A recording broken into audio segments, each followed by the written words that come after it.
காலையில் எந்திரிக்கலைங்க. இன்றைக்கி கொஞ்சம் லேட்டாக தான் எந்திரிச்சேன். அதுக்கப்புறம் பசங்களை ஸ்கூலுக்கு அனுப்பிச்சி விட்டுட்டு அதுக்கப்புறம் திரும்ப நான் எப்பவும் போல் போய் படுத்துட்டேன். இன்றைக்கி ரொம்ப லேட்டாக தான் எந்திரிச்சேன். என்னோடய வாய்ஸ் பார்த்தாலே தெரியும் நான் ரொம்ப டல்லாகவே இருக்கேன் அப்படின்ட்டு. ரொம்ப உடம்பு சரியில்லை எனக்கு, அதனால் ரொம்ப லேட்டாக ஆரம்பித்தேன். ஒரு 12:30 இருக்கும். இப்போ இந்த டைம்லாம் சரியான வெளில வரவே முடியல, செம்ம வரவே முடியல.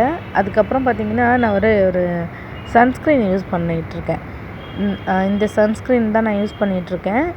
இது கொஞ்ச நாளாகவே நான் தீபாவளி டைமில் பீகார் முன்னாடி வாங்கினது. அதுலேருந்து நான் அதிகமாக யூஸ் பண்ணுறதே இல்லை. அதுக்கப்புறம் இப்போ தான் நான் தினமும் அதை யூஸ் பண்ணிகிட்ருக்கேன்.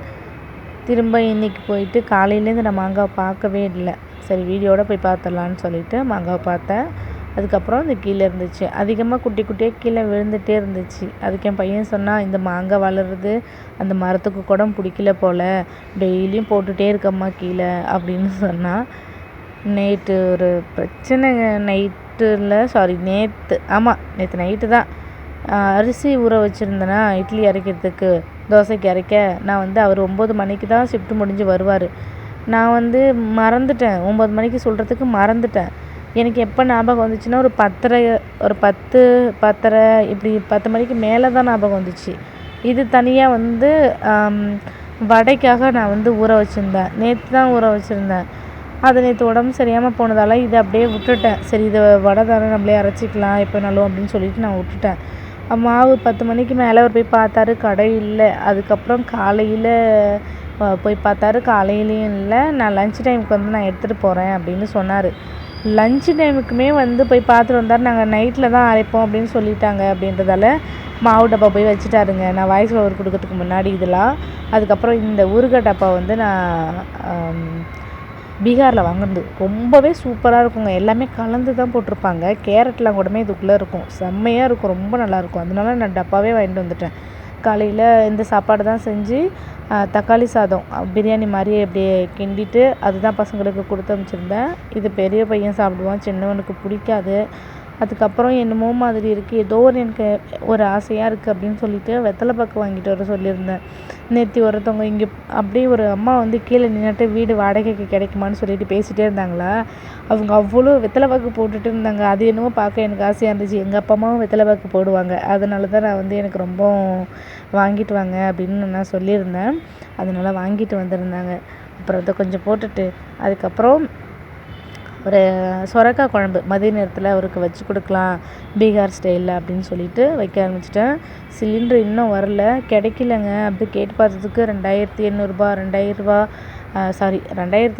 2500 இந்த மாதிரி சொன்னாங்க அப்படின்னு சொல்லிட்டு வாங்கலை. சின்னது தான் வாங்கி வச்சுருந்தோம். அதுக்கப்புறம் நான் சமைக்க ஆரம்பிச்சிட்டேன். அதில் என்னென்ன போட்டேன்னா எண்ணெய் ஊற்றிட்டு பட்டை மிளகா நல்லா காஞ்சிடணும். அதுக்கப்புறம் கடுகு, அதுக்கப்புறம் வெங்காயம் அதை போட்டு நம்ம நல்லா வதக்கணும். நல்லா அது வதங்கினதுக்கு அப்புறமா தக்காளி போட்டுக்கலாம். சொல்ல மறந்துட்டேன், நான் எடுத்துக்கிட்டே இருக்கும்போது என் செல்லு சுவிட்ச் ஆஃப் ஆகிடுச்சிங்க. நேற்று கரண்ட்டு கட் ஆகி செல்லு சுவிட்ச் ஆஃப் ஆகிடுச்சு. இந்த வீடியோ ஃபுல்லாகவே நான் எடுக்க முடியலை.